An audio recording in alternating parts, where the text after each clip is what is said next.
Salut, désolé de déranger. Je voulais, on va dire, partager un ressenti, qui n'engage que moi d'ailleurs. J'ai réussi à voir un épisode de Bold and Beautiful, un petit peu en avance, même si c'était en... Excusez-moi, mais il y a Hugo qui est là. Qui était en avance. Bon, c'était en VO, bien sûr. Mais j'ai hâte de voir l'épisode en français. Ça, c'est sûr. Mais, comment dire, j'ai découvert que c'était Heather Tom qui avait écrit l'épisode et les co-réalisatrices et coproductrices, je sais pas, peut-être, je pense. Enfin, sûrement. Et, désolé, mais il y a une boucle. En fait, j'ai trouvé l'épisode très intéressant. Ça montre que oui, il peut y avoir des tensions, mais qu'il y avait déjà des tensions depuis que Hope est revenue d'Europe après qu'elle ait perdu le bébé que Wyatt et elle attendaient. Voilà. Et je trouve que c'est intéressant parce que ça cristallise et ça expose, ça montre toutes les tensions qu'il peut y avoir. Pas seulement chez les Forrester entre eux, mais aussi entre les Logan. Même si j'aime pas les Logan. Bah, la seule que j'aime, que j'ai toujours tendance à pardonner, même si elle fait pas toujours des choses pas cool, la seule que j'ai toujours eu tendance à pardonner, c'est Cathy. Cathy Logan, c'est ma préférée parce que c'est celle qui a le plus souffert et c'est celle pour laquelle j'ai le plus d'empathie. En plus, elle a eu après la naissance de Will, elle a eu elle a fait une dépression postpartum et elle a poussé Brooke et Bill ensemble. Et le fait qu'il ait quitté Cathy plusieurs fois pour Brooke, la blessure, elle est énorme. Et là, je trouve que c'était intéressant. On voit ça cristallise, ça fractale, ça fracture toutes les blessures qu'il y a entre les Logan. Ce qui montre que les relations ne sont pas toujours aussi faciles qu'on croit entre les Logan. Ça montre aussi que Hope ne va pas bien du tout et qu'elle a besoin d'aide professionnelle. Parce que là, ça va pas du tout. Elle a besoin d'une psychanalyse ou d'une psychologue.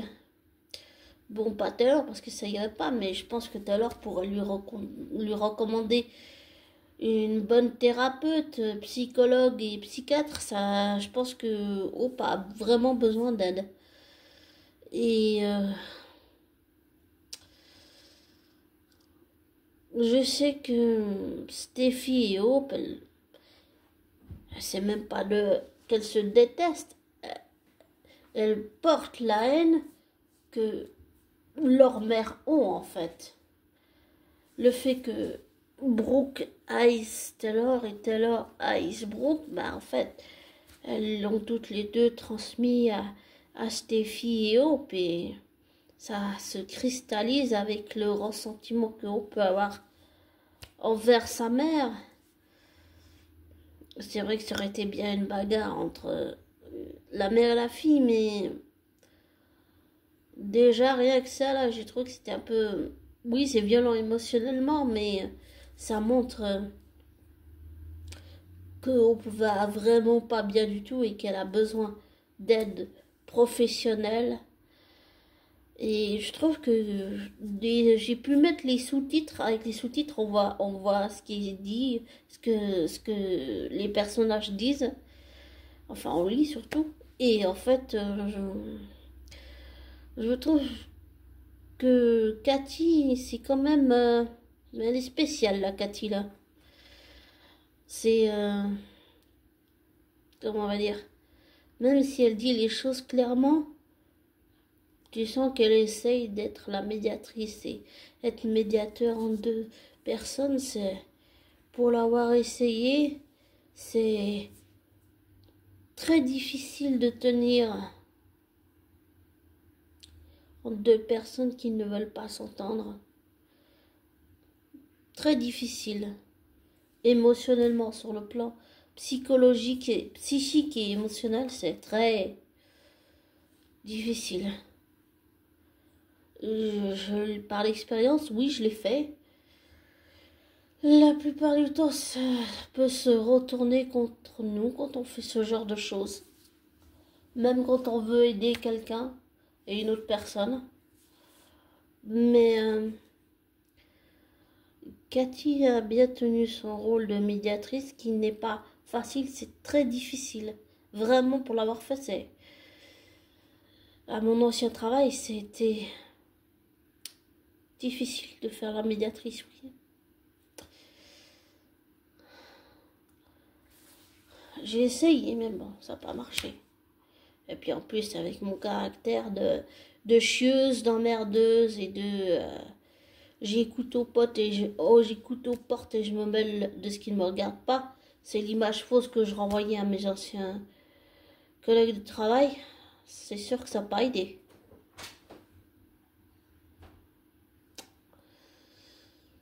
Enfin voilà. Mais j'ai trouvé l'épisode très intéressant. Ça montre que les relations, même entre les Logan, sont compliquées. Extrêmement compliquées. Et que ça explose au moment où ça devient tendu, ça explose en fait.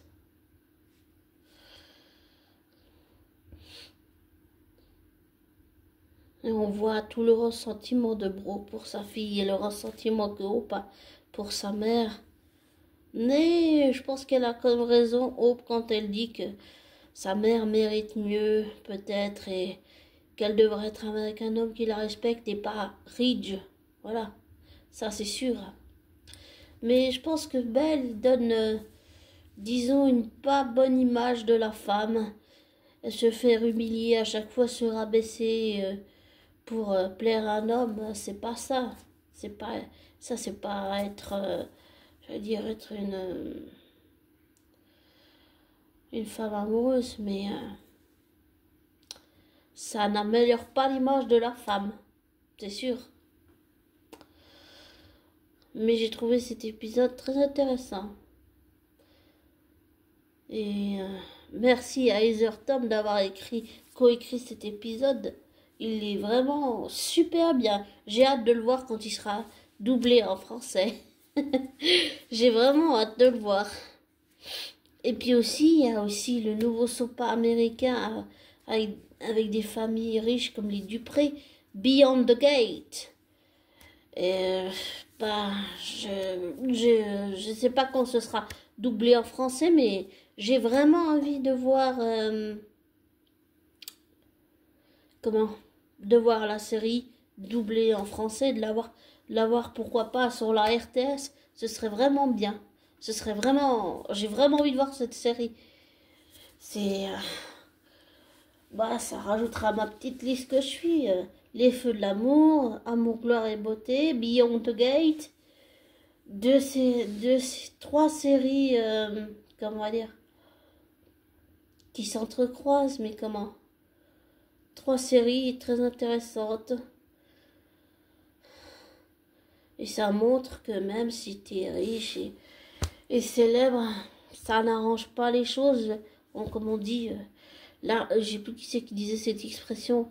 L'argent ne fait pas le moine, c'est pas parce que tu es riche et célèbre que tout va bien. Et ça montre à quel point la dynamique entre les Logan, même entre elles, c'est compliqué. C'est très complexe aussi. Mais je dirais plus, oui, c'est très complexe, mais aussi très compliqué. Et très émotionnellement, c'est... Bah, j'ai regardé l'épisode, je pleurais en fait. Mais oui, je pleurais. C'était vraiment bien fait. J'ai adoré. Et bien aussi un épisode que j'ai aimé, c'est quand on découvre que Taylor a le syndrome du cœur brisé, puis qu'en fait elle s'effondre dans la salle où ils font les photos là et tout. Et puis que que Rich veut absolument l'aider et tout, et puis qu'il lui dit qu'il veut pas la perdre et tout. J'ai trouvé cet épisode super. C'était pas seulement super mignon, c'était beau. C'était vraiment beau. Ah, j'ai pleuré là aussi.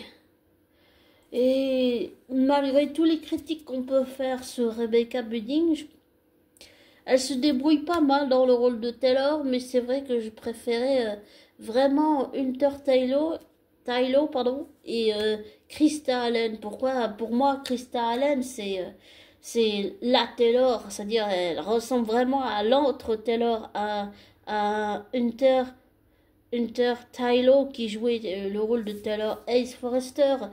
Bah, je trouve que Krista Allen remplissait. J'ai adoré qu'elle joue Taylor. En tout cas, si je devais la faire, je sais pas moi, jouer dans une autre rôle de Taylor, je voudrais que ça soit elle, cette Taylor. Je voudrais que si je crée un personnage qui s'appelle Taylor, je voudrais qu'elle interprète ce personnage de Taylor dans ma série. Oh, j'en rêverais trop. J'adore Krista Allen. Elle me fait trop penser à l'ancienne Taylor. Et je suis déçue que Belle l'ait virée parce qu'il a vu que les fans aimaient cette Taylor-là. Et je pense que il n'écoute pas assez les fans. Et puis aussi, il y a aussi l'histoire du changement des voix, là. Quand il a voulu changer les voix des personnages, et puis il a viré Darren Brooks qui jouait Wyatt depuis genre des années. Les fans ont tellement grogné il a dû faire un épisode où Wyatt annonçait qu'il se barrait, en fait, qu'il partait. Et puis, Queen aussi est partie, Shona aussi est partie. Mais je trouve que c'est intéressant quand même. Et puis, même si c'est sûr que c'est jamais agréable d'être pris pour des imbéciles, on est d'accord.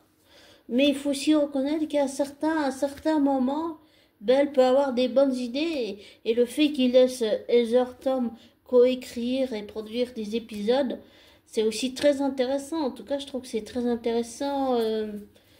Bah, l'épisode là-bas, il y a eu l'épisode avec Steffi dans la cage et puis l'épisode avec Hope qui sauve Thomas alors que Justin Barber voulait se venger de Bill. Et puis ensuite, il y a eu l'épisode où Rich fait tout pour que Taylor découvre ce qu'elle a comme maladie, et puis on découvre qu'elle a le syndrome du cœur brisé, et je me suis renseignée, c'est réellement dans la vraie vie, c'est une maladie qui existe réellement, et j'ai fait des autres recherches sur une autre maladie qui est un syndrome génétique très rare qui s'appelle le syndrome de Brugada.